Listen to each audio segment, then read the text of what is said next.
What's up, guys? Broke Investor here. I'm back to talk about Landa, the Landa real estate app. Previously, most of you already probably know, I made a review of a real estate investing app called Landa. It was pretty new at the time, so I figured I'd give it a try, for the hell of it. And I figured since it was brand new, I'd give the app an actual review. And that video actually did pretty well on my channel, so a lot has kind of changed with the Landa app since then, so I figured it was worthwhile to do a follow-up. So for those of you that enjoyed the first video, hopefully most of this will not be repetitive. Most of it should be new information as far as updates to the app and things like that. So that being said, let's get right to it. As I mentioned, the app is called Landa, L-A-N-D-A. This is the sign, that V-looking thing. It's a green V. This is available, to my knowledge, app only. So whether you have iOS or Android, you can get it through the app. Right now, with all the updates, they now have actually 4 different screens. So when you scroll through the bottom, there'll be different icons for the screen. So as soon as you pull up the app, it's going to show you, that first screen is going to show you your rent payout expected based on what you own, which is what you care about, and also the portfolio forecast, the value of your portfolio in the coming years. Another screen they have is your portfolio details, as far as the amount of shares you own, and what properties you own, things like that.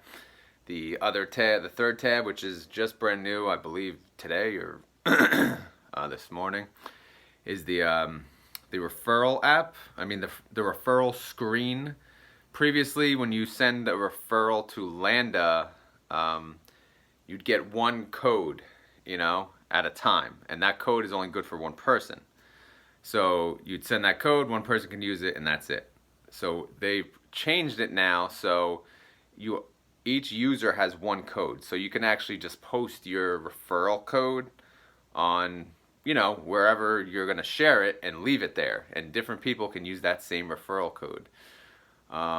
As many of you know, the referral reward in the beginning was $20 in your account, along with the person that signed up, their account. And then it went to $5. And now it's at $10. So happy medium. Hopefully it stays at $10. So if you refer someone, you get $10, and the person you referred gets $10. I believe they have to make a deposit. I don't remember. But regardless, $10 is a pretty sweet deal if you ask me. So yeah, that's the third screen. The fourth screen is settings. Nothing really changed there. I think you could change your password or whatever. There's a couple help screens and things like that. So that's basically the app. The minimum, as many as you know, like Fundrise and the other real estate investing platforms, have a higher minimum. The Landa app requires a $5 minimum, if that. Right when you sign up, I think you just get the referral and you can start. But I believe from where I read, it is a $5 minimum, but whatever. Basically, might as well be zero. Something else that came up, which kind of was an issue and probably with a lot of people, is you have to be a accredited investor to, invest in these properties. However, Landa said that you can actually be a non-accredited investor and invest in the properties, but there can only be a certain amount, like a certain number of people per property, and that number is 35. Why? I have no idea. So 35 different non-accredited investors can actually invest in each individual property. Hope you fully understood that. So what that means is when a property comes up, it'll have an offering. It'll sell the 10,000 different shares, and that kind of means you need to jump on it if you're a non-accredited investor and you want a piece of that property. So, hopefully, I mean, they're going to have, the only other way is if you put in a buy order, the person selling has to also be non-accredited. I mean, how Landa should know that. They should keep track of it. And just so you know, the users that signed up from the beginning, you should tell Landa, like when I signed up, I didn't have an option to choose credited, non-accredited, whatever. So I actually had to tell Landa. So they had to actually sell some shares away from my account due to the fact that I was not credited. So if you did not, like when you signed up, if you did not choose the option whether you're credited or non-accredited, I would let Landa know via the chat or email option, so they can, adjust your account and there's not going to be any issues later down the road. Then after that, you really don't have to worry about it. The app should know whether or not you're one of the 35. If you're not, I assume the buy order will not go through. Anyway, let's move on. Right now, they still only have properties in Georgia. Georgia's cheaper area to live in. So if you're like me, you live in New Jersey, you're looking at the prices, the rent, the value of these houses. It's very cheap. It's ridiculous. So, and you're thinking, oh, you could get more than that in rent, but no, that's Georgia. I guess the further south you go, at least on the East Coast, the cheaper the property is. So right now, they still only have properties in Georgia. Next, I'm going to talk about the how they've done. So basically, at this point, when I'm making this video, I think we're at 13 or 14 weeks, but I believe these are the 12-week statistics since the app came out. And I reached out to Landa to get some information for my video, and they are very responsive, and they did get back to me. So I'm going to provide this information. So they had a total of $547,000 deposited through the app, for users to buy a share of the property and collect some rent. They have, for active users each month, they have a total of 5,000.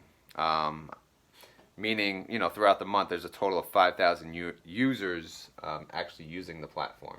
I guess, that does not include the inactive people that just signed up for the referral or something. I don't know. Each and every week, they're saying there's 25% growth. So, I mean, whether that's users, I assume that's users, and not money, or both. Who the hell knows? Either way, it's impressive. They also mentioned, I believe they have 9 properties now. They're going to have a total of 25 properties in Georgia, again, soon. So when that is, I don't know. They said soon, so we'll just go with that. City number 2 is in progress. However, when I look at the properties now, I see more than one city, so I really didn't understand what that meant. I assume they meant like a bigger city. Overall in the state of Georgia.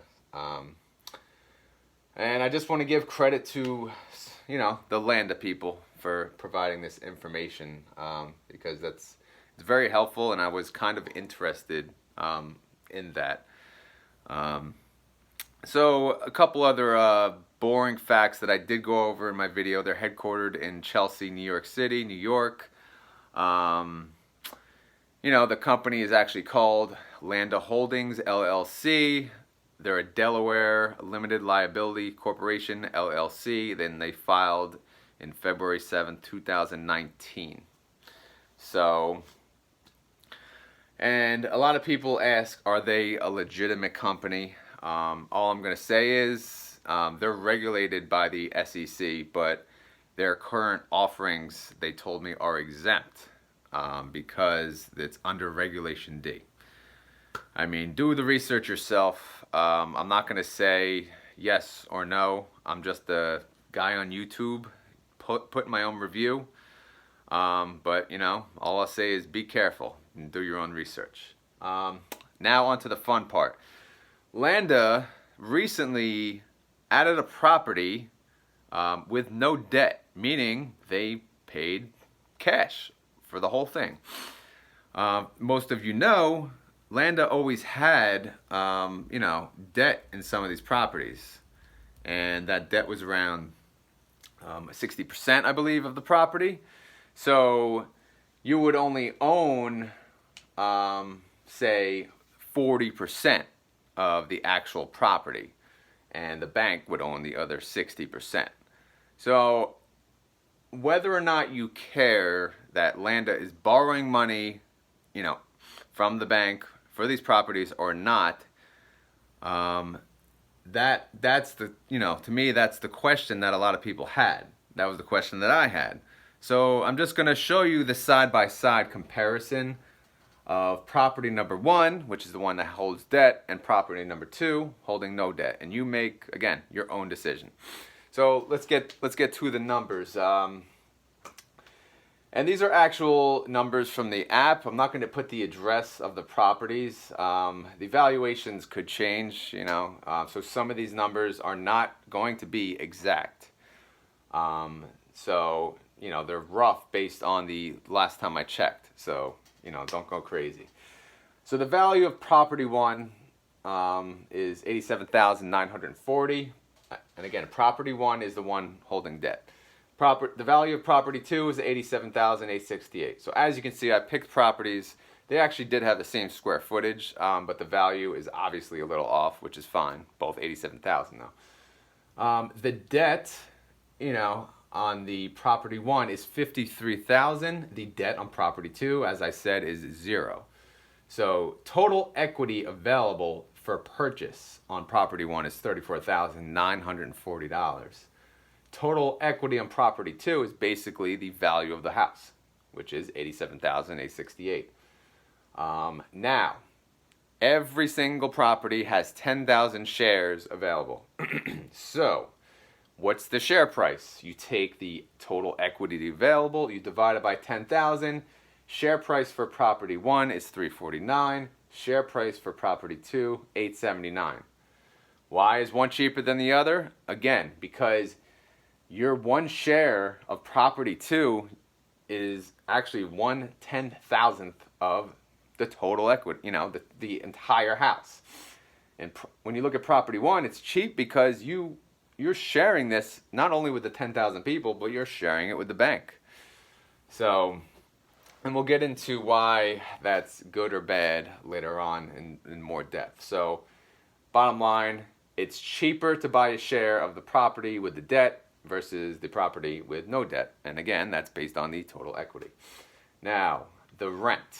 So, how are you going to make money? All right, so obviously there's people living there, hopefully. Property number 1, they charge $850. Property number 2, $825. I know, whatever. It's not exact, but it is what it is. Maybe one house is nicer. And then there's other expenses. There's expenses, taxes, insurance, HOA, management fee. Property number 1, that's $228. Property 2, $221. And then there's another expense, financing. Obviously, if there's a loan, you're paying the bank. For property 1's case, $200. Property 2, you owe the bank 0. Awesome. Total profit now. Let's get to the nitty gritty.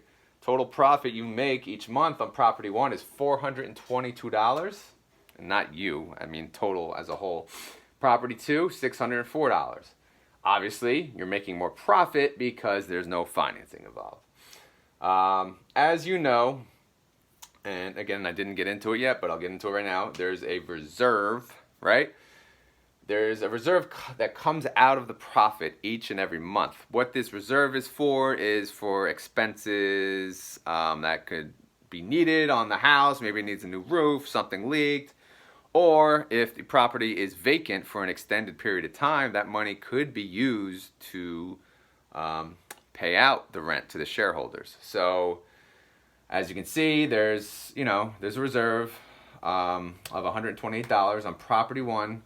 And there's a reserve of $126 on property 2. Now, one thing I was just thinking about is, why is the reserve so close? Meaning, there's more of a reason to hold a higher reserve when you have to pay $200 a month in financing in property 1. Property 2, you don't. So this reserve should be a lot less than Property One's reserve. I mean, Landa, if you're watching, I would appreciate if you could comment on that on the video, so the people watching can also see the response. So I'm just curious if you guys thought about that, because I'm thinking, the reserve is for emergencies around the house, but more importantly, it's to pay out shareholders, if something happens. So if something happens, your monthly expenses are going to be a lot more in Property One. So the reserve is understood, but when you look at Property Two, the reserve is not fully understood in that case. Anyway, let me continue. Total payout, profit minus reserve, is $294 per month. And total payout, property number 2, is $478 per month. So obviously, as mentioned before, total payout in Property 1 is less than Property 2 because there is financing involved. Now, how much do you get paid as a shareholder? So you take the total payout, and again, you divide it by 10,000. And the payout per share is 3 cents for Property 1. The payout per share is 5 cents for Property 2. So, what do you think so far? Which property do you want? It depends, right, on your ROI, aka return on investment. Property number 1, you're making 10.10% annually. Property number 2, you're making 6.53%. So, Property 1, no brainer, right? I'm gonna own the property that holds the debt because I'm gonna get more return for my money. But to that, what do I say? I say, you're holding, yes, it's more expensive, but you're holding more equity in the house. So if the value of the property actually goes up, then that's more equity, for you. And on top of that, again, the thing of the reserve, not having a vacant property, there's a little less debt to worry about. You may not care about that nitty-gritty stuff, so you may only care about the return on investment. So if you did, Property 1's for you. If you want to actually own some real estate, a fair amount of shares, a lot of the property, you want to make money if they actually sell the property, then you want Property 2. So I would actually, if I want to know what you guys think about that, and which you would choose, Property 1 or Property 2. So based on this analysis, I'm not sure what you thought, about this, overall. If you did jump to the property that had no debt just because no debt, or did you really think about it and run the numbers? Hopefully, if you didn't, this helped you out. So that's the video. That's my Landa review, kind of follow-up review video. If you guys don't mind, please click like. Please comment the video. Let me know what you think of, I guess, my video or the Landa app in general. And hopefully, again, they're reading the comments below. So if you have any feedback in general to the app, please leave them below, and feel free to do that. Or share the video with your friends. A lot of people, again, this is kind of a new app still, and people are just getting involved with it. So, feel free to share. So yeah, that's it. Again, hope you enjoyed the video, and maybe I'll make another one, say 12 weeks later from here, and we'll see how it goes. All right? Thanks for watching. Later.